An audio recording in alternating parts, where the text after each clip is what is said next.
Alright, so I am back for chapter 3 and possibly more of Unicorn Princess's Sunbeam Shine. With me again is my lovely Serenity. And her mom is right behind her, Lady. So, we are going to start our book and hope that I don't get mauled. Chapter 3. As soon as Cressida woke the next morning, she jumped out of bed and grabbed the key off her dresser. Now the crystal ball was blue, the color of the ocean. Was her mother right that the light made the ball look different colors? Cressida opened her curtains and switched on her unicorn lamp. But even in the crisp, clear morning sunlight, the ball glowed dark blue. She stared at the key for a long time. Did it fit into the gate of a secret magic garden? Or unlock a treasure chest? Or open a castle door? Maybe it belonged to a fairy, or a witch, or even a troll. And then she whispered out loud, "What if whoever dropped this key in the wood goes back to look for it? What if they need it and are trying to find it?" Cressida suddenly felt guilty she had taken it. Maybe she should have left it there in the pile of leaves. She decided she should return it as soon as possible. She quickly put on her favorite outfit: black jeans, a green dress with a unicorn on the front, bright yellow socks, and her blinking unicorn sneakers. She left a note for her parents saying she went for a walk and would be home in time for breakfast. And then she raced out the door, through her backyard, and into the woods, where her family had walked the day before. Come here. Don't, lady. Not helpful. Cressida sprinted along the forest path, her sneakers blinking, until she got to the giant oak tree. Cressida kneeled down and reached into her pocket for the key. She decided to leave it sitting on a root of the oak tree instead of under the pile of leaves where she found it. That way, it would be easier to see. Just then, Cressida heard a rustling noise behind her, and then a high voice, unlike any she had ever heard, said, "Oh, I know I left it here. I know I did. Where is it? I'll never get home." Cressida sucked in her breath. The voice didn't sound like it belonged to a human. She turned around slowly, and then she froze. Cressida couldn't believe her eyes. Right in front of her, 5 feet away, was what looked like a yellow pony. Its coat was the color of a buttercup, and it had gold hooves, a silky blonde mane, and a shiny gold horn. It wasn't a pony, Cressida realized as she drew in her breath. It was a unicorn. Cressida pinched herself. The unicorn was still there. She closed her eyes, counted to 5, and opened them again. The unicorn was still there!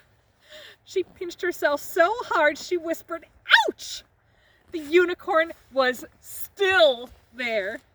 Cressida watched, her mouth open and her eyes wide, as the unicorn rummaged through the leaves with her nose and hooves. A necklace made of blue ribbon hanging around the unicorn's neck.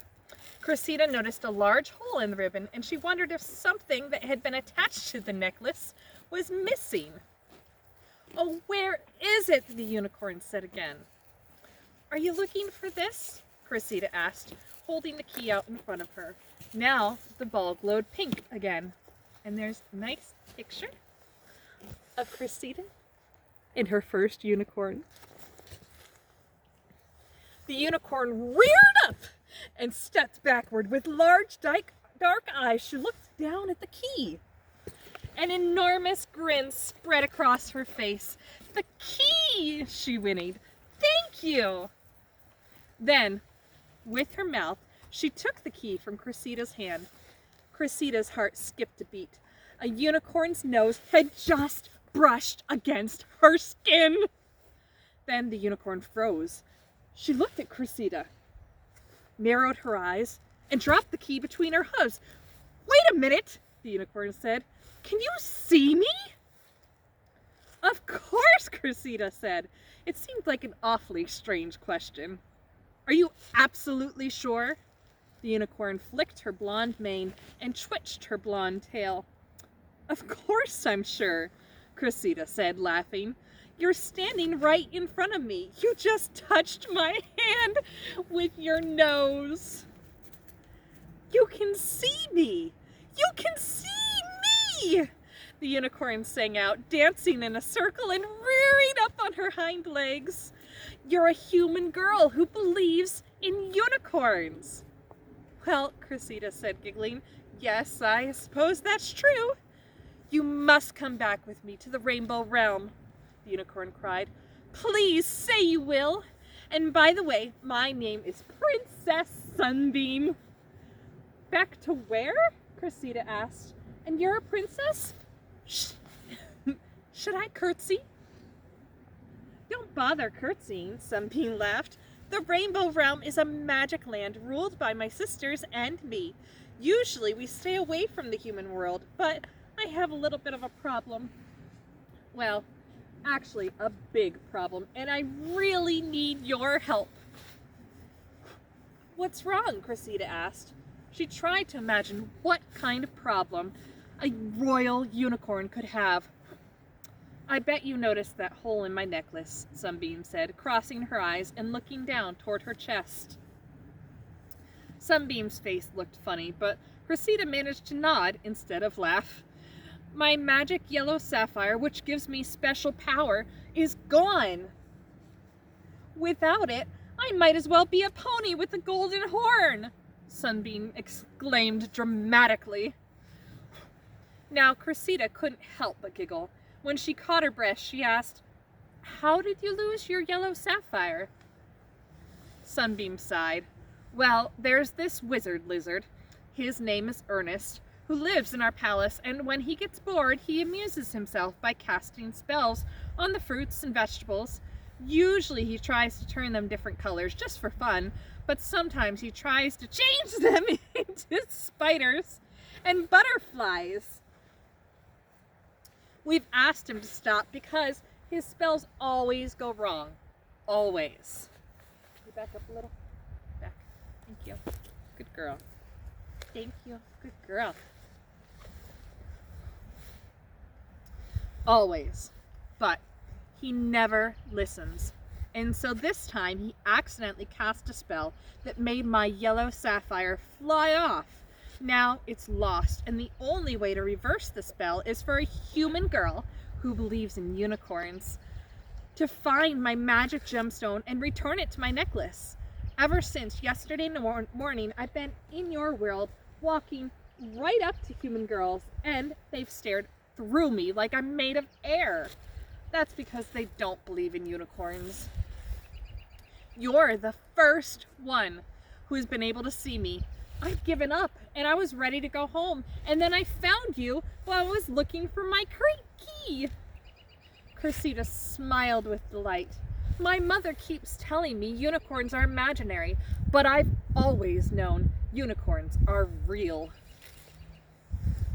My mother used to tell me humans smell funny, Sunbeam said, pushing her nose toward Cressida and inhaling loudly. Cressida suddenly wished she had taken a bath that morning. After several seconds of sniffing, Sunbeam said, My mother was wrong. You don't smell bad at all. Cressida giggled with relief. So, Sunbeam said, will you come back to the Rainbow Realm and help me find my magic gemstone? Cressida's heart swelled with excitement, and then she remembered her parents, who would worry if she wasn't home soon. The only thing, she said, is I left my parents a note saying I'd be back in time for breakfast. No problem, said Sunbeam. Human time will freeze while you're in the Rainbow Realm. When you come back out, it will be exactly the same time as when you came in. You'll be back in plenty of time for breakfast. Well, Cressida said, as her heart thundered in her chest. she couldn't remember ever feeling so excited and nervous. What are you waiting for? Sunbeam reared up and whinnied with excitement. Fantastic, she said, and then she lowered down onto her knees. Climb onto my back. Can you do that for me someday? Yeah, not the rearing part, just the climbing onto your knees. Yeah, that'd be good. I've never ridden a unicorn or even a pony, Cressida said. Well, I've never been ridden before, Sunbeam said. Hold on to my mane and we'll figure it out together. Just a little note, boys and girls, riding a horse or a pony who has never been ridden before is not like in the books. It is not a good idea. You will not figure it out together. Leave that for the experts.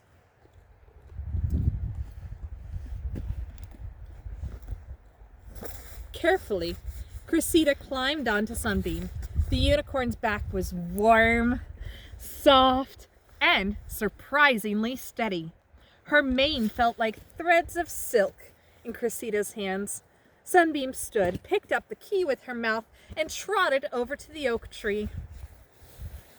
This is not how a first ride usually goes. Just making sure you know that. Do not do this. Thanks. Yeah. Then she pushed the key into a tiny hole Cressida had never noticed in the tree trunk. Suddenly, the forest began to spin. It whirled faster and faster until the trees were just a green and brown blur. I lost my audience. Goodbye. Have a beautiful time.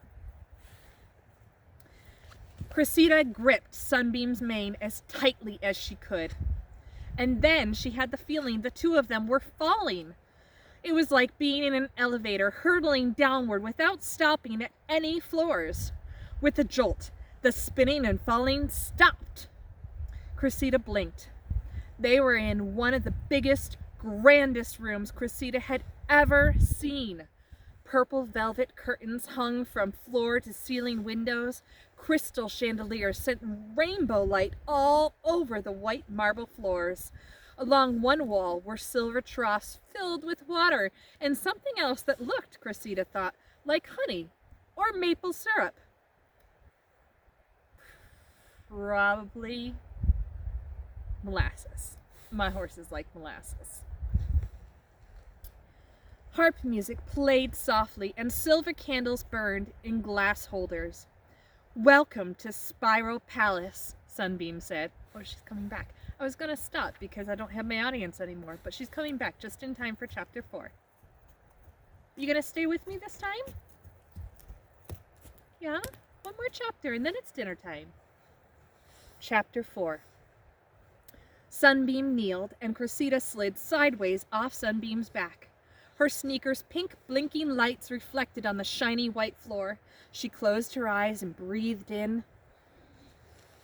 The air smelled like pine trees and lavender. Get ready to meet the other unicorn princesses, Sunbeam whispered. She winked at Cressida before she called out, Hey everyone, I'm back, and guess what I found? Cressida heard the sharp clatter of hooves against the marble tiles. And then 6 more unicorns, each a different color and each wearing a gemstone necklace, were standing in the room. These are my older sisters, Sunbeam said to Cressida. The silver one is Princess Flash. Her magic power is to run so fast, lightning bolts shoot from her horn and hooves. The green one is Princess Bloom. Her magic power is to make things grow and shrink. The purple one is Princess Prism. She paints beautifully and can change the color of any object. Here's our various princesses. The blue one is Princess Breeze. She can make the strongest gusts of wind you can imagine. The black one is Princess Moon. Her power is to make everything dark as night. And the orange one is Princess Firefly. There's a Princess Firefly! Serenity's middle name is Firefly, so that's exciting to us. She can create swarms of fireflies and make things glow. Okay, You gotta work on that. Your magic powers are lacking. She can't make things glow. The unicorn princesses swished their tails and flicked their manes as they stared at Cressida with wide, unblinking eyes. "It's wonderful to meet you," said Cressida. "I'm Cressida Jenkins. I'm not a princess. I don't have any magic powers, but I sure am excited to be here." Cressida curtsied just for fun. She couldn't imagine another time she might have the occasion to curtsy in front of a herd of unicorn princesses. Flash stepped forward with a serious expression on her face. A diamond attached... Don't play with that. Don't play with that. A diamond attached to a pink ribbon around her neck shimmered in the light of the chandelier. "Are you absolutely and positively sure you see us?" she asked. "Yes," Cressida said. Flash sniffed several times. Then she turned to Sunbeam and whispered, just loud enough that Cressida could hear, "Isn't it odd that she doesn't smell?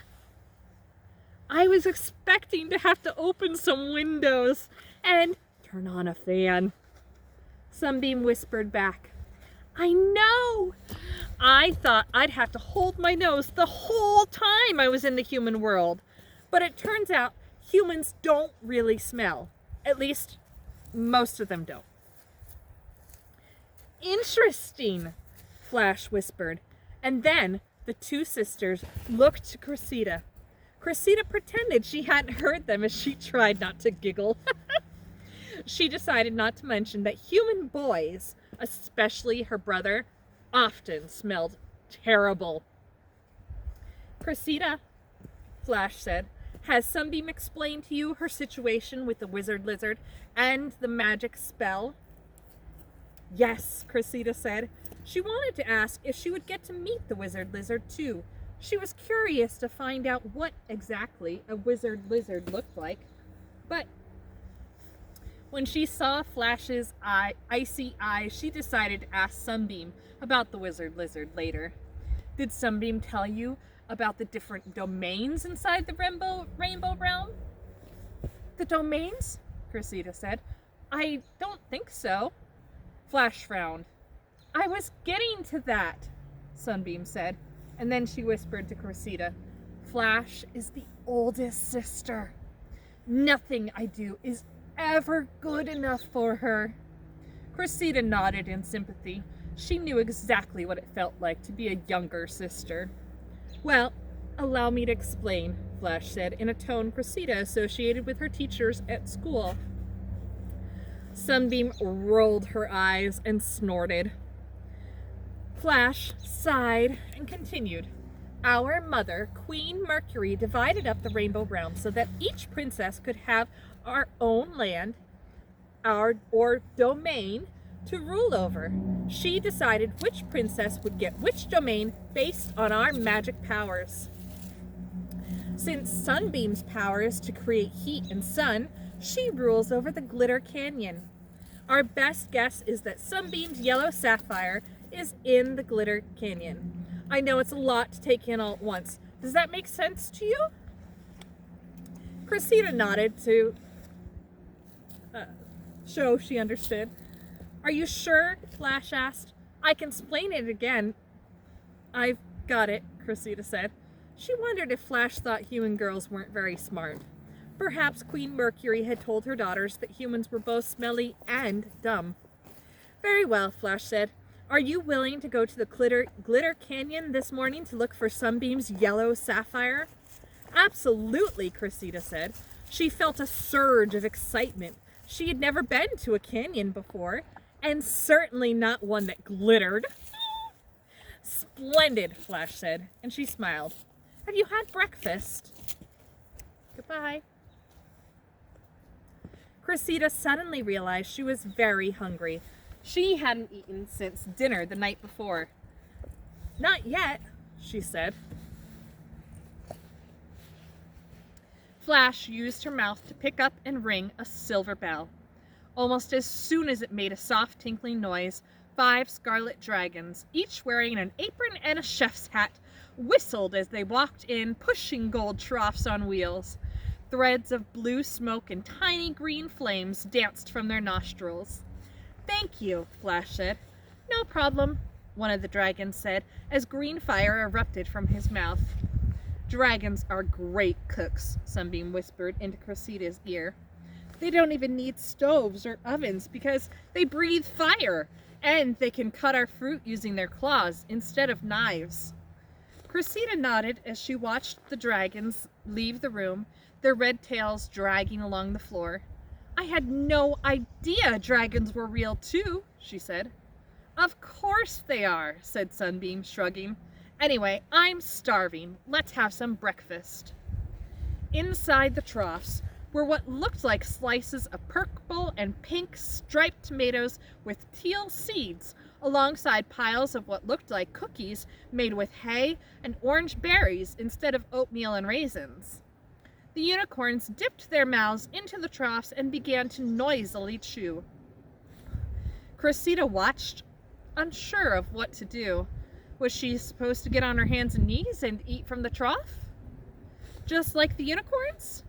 To her relief, one of the dragons returned with a silver platter piled high with striped fruits.